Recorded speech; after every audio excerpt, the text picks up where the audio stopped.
Good afternoon, everybody. We just got off the B branch at Chestnut Hill Ave. We're doing the sneaky little reservoir connection because today we're going to Waban, the least used station on the Green Line D branch.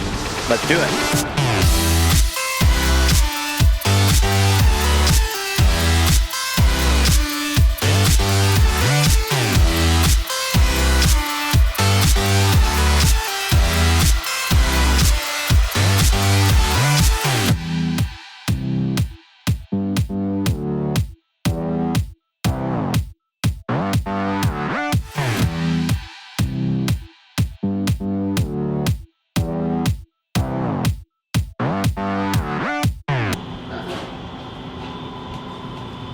Alright, we are at Waban.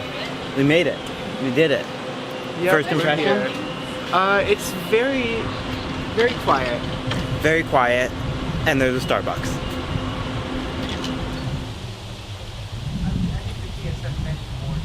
So we can see the last time somebody came to this station because not only is this a sticker, but this is also a sticker. Oh my gosh, that and is it's in great. terrible condition. Let's see if it has like it's a like copyright bubbling. day. February 2020. Okay. So we got a pre-pandemic map here. This is not as bad as on some of the BU stations, but this is still pretty bad. But, okay, but they did update this entire thing? Yeah, they updated this entire thing. Wow. So if they put like a new map in for this and they just left this as it is. That is fascinating. I would have expected of any station this to be one that like has a map from like the 80s that still shows the E going to Arbor Way. Could like be, you know, kind of forgotten about station, but no, they replaced this whole thing. Yeah. But only partially. They only partially forgot about this station. Only a little.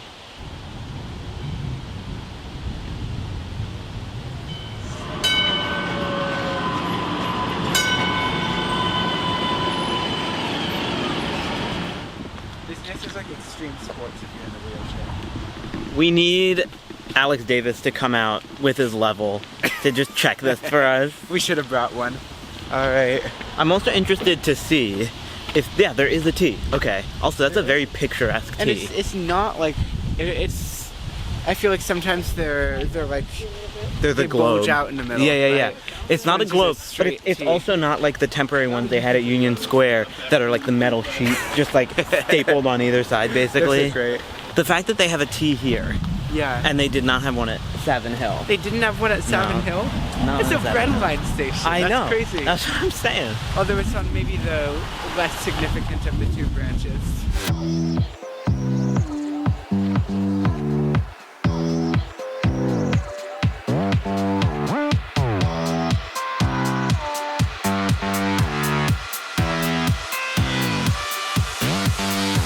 I gotta say, this is a nice little like Main Street area, you know, Yeah, little cute. transit accessible pizza. It's got bins.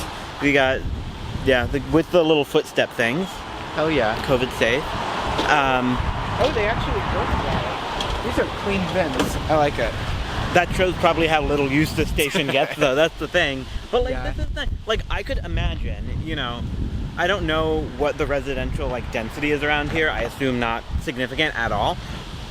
But like, I can imagine, you know, you get off, you get yourself a slice of pizza, Yeah. pick up something at the hardware store over there, head back. Like, this is a nice, this is like I feel like a very classic, like, maybe not like streetcar suburb, like, strongly, Yeah. but it is like a very much like, this station has been here for long enough that businesses have kind of sprouted up, and this little row of shops I think exists because of the station. It's like fairly inoffensive for a least used station. Like if there were a little more residential around here, more people would definitely use it. Yeah, it's perfectly serviceable. And if they made it accessible. Well, we're gonna have to go explore the station now, but outside of the station, yeah, not half bad.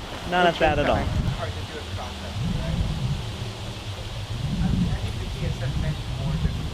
So this is like a fine station, but it does have some accessibility issues. So the platform is very low level. The tracks are exactly the same level as the platform. But like, I think these issues could be pretty easily fixed if they raised the platform a little bit, made that all good, got rid of those stairs into the parking lot, and like maybe dug a little into the hillside and built an elevator so you don't have to use that crazy walkway. Yeah. Yeah, this is a really nice station. I mean, I like Suffolk Downs a little bit more. Just because, okay, because like... Suffolk Downs has like a walkway that's this close to falling into the tracks, right? Yeah, but like there's a different... Okay, this is like...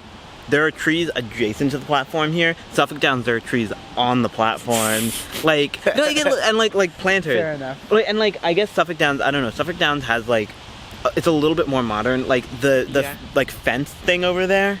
Right, that is. With those benches, like that is government center era Boston brutalism, you know, at its finest, which I don't love, you know. I mean, at least they didn't knock down Scully Square for this. That's really, okay, I guess I would love this station if it had like the Newton Center, you know, Coolidge Corner, sort of like old wooden shelters. No, those like, are cool. Like either like that or like a more modern, like this is the kind of in between that I don't love. Yeah, but like the design isn't great, but it's a very functional station. Yeah, and like the trains are coming pretty frequently. The parking lot is very empty midday on a Sunday, but like what a shock. Yeah. Okay, yeah, trains also coming this frequently on a Sunday is very. Yeah,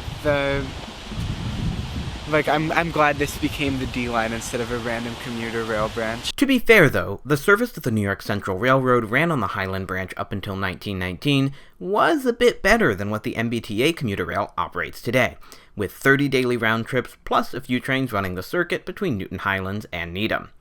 Of course, the branch didn't open in 1919, it opened in 1886 as part of the Boston and Albany. Extended off the Charles River branch, which opened in 1848, the Highland branch began construction in 1883 after residents of Newton founded the Newton Circuit Railroad with the goal of closing the 7-mile gap between Brookline and Riverside. Waban opened on August 16, 1886 with an H.H. Richardson designed train station, nearly identical to the ones still standing at Newton Highlands and Newton Center stations today.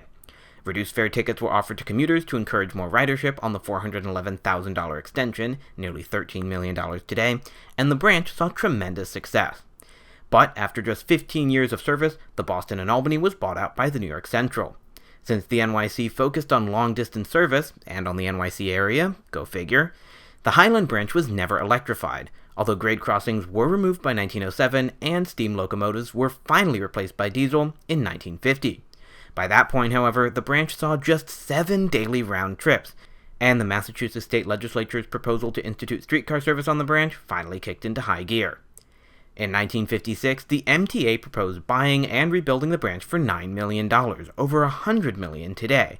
On May 31, 1958, the branch closed to commuter service, with just 2,200 daily riders. Just over a month later, construction began on the branch, and on July 4, 1959, the brand new Riverside line opened to passengers, with daily ridership hitting 25,000. Since then, those stations, power infrastructure, and signaling systems have been upgraded, not to mention the renaming of the line as the D branch, ridership has remained constant, including at this least used station. I'm noticing there's another T over there, and a phone booth sign. So does that say phone booth and then no smoking next to it, or am I misreading that? We need to go check that out. Let's go see. So, Verizon sign.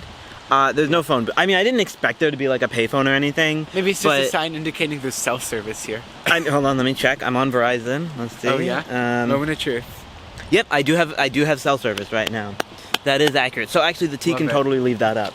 Actually, it is the old Verizon logo though. So. Yeah. But also, yeah, we were up there. There's like the little like Main Street area, but even down here near the parking lot, there's a Starbucks. There's a bakery that's separate from the Starbucks, maybe, and there's a post office. Which is really cool. There's also a slanted bike rack over there, which I find interesting. Huh. And there is a bike rack here. So there's a good amount of bike parking. There's a bike rack here. There's bike parking there. There's car parking. There's decent walking access. So I don't think there's no bus connection here. Yeah, I don't think so. Most of these like I think Woodland has like Metro West connection. Woodland has Woodland has actually have MBTA connections. Yeah. And Riverside has no buses. It's always a trip when you're on a Type 9, and like it announces at most stations like bus connections available and shows on the board which ones, and then you get to like Longwood or something, and it's like no bus connections available at this station.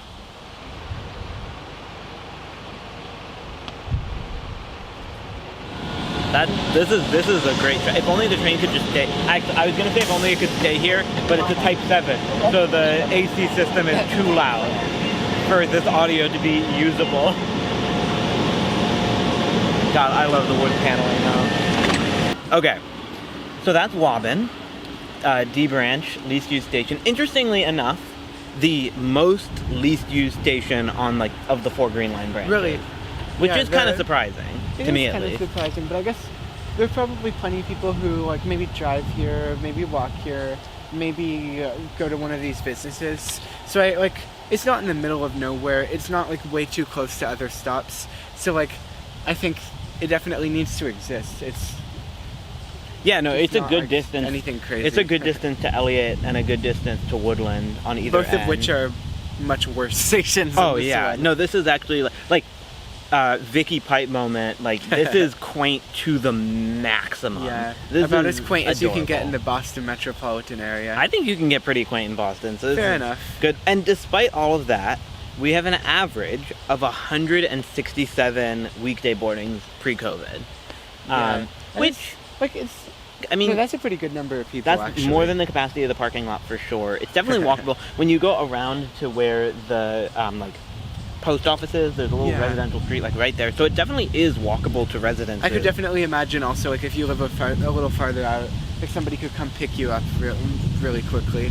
Yeah. Yeah. And I mean, and it's not bad. If you multiply the average weekday boardings, just assume that weekends are the same amount, overestimate to make up for all the people that like don't tap on or whatever.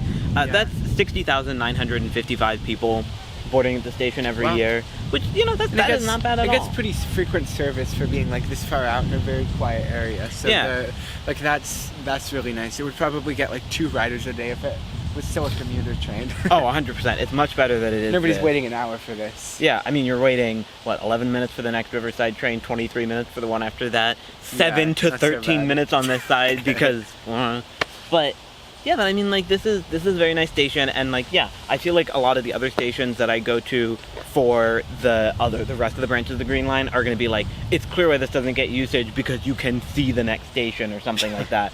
The C line especially. But here it's like, I mean, looking down the tracks is gorgeous. Come to the station and just like stand on the track crossing and just look down the tracks. It's beautiful. But don't do that if a train's coming. We're not responsible if you get hit. But it's beautiful. I mean, standing on this track pad right here, looking down the curve, it's really, really great. This is a very nice station, especially at the fall colors. We picked a good weekend for this. Yeah, it's like cold enough to need a jacket, but not cold enough that we're freezing. If only that bakery had been open, that would have been so nice. With just like a cup of tea and a pastry.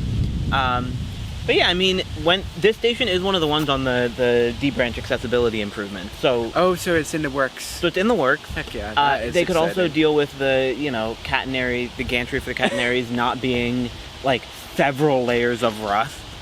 Yeah, that would be nice. It would be nice. It would make me feel a little bit safer. But broadly, like, this is not a bad station. This is a very nice station. This is a very like, it's not just utilitarian. It's not just like it is here because some people happen to need to commute. Yeah. It's an actual train station. Yeah, and it's quite nice. And then I don't know. I feel like that sentiment's not going to carry over to the next station. Perhaps not. On this list, which you can guess in the comments down below if you're interested. But Ben, thank you for joining me today. Of course. Thank you for having me. Yeah, and I'll see you all in the next video. Have a good one.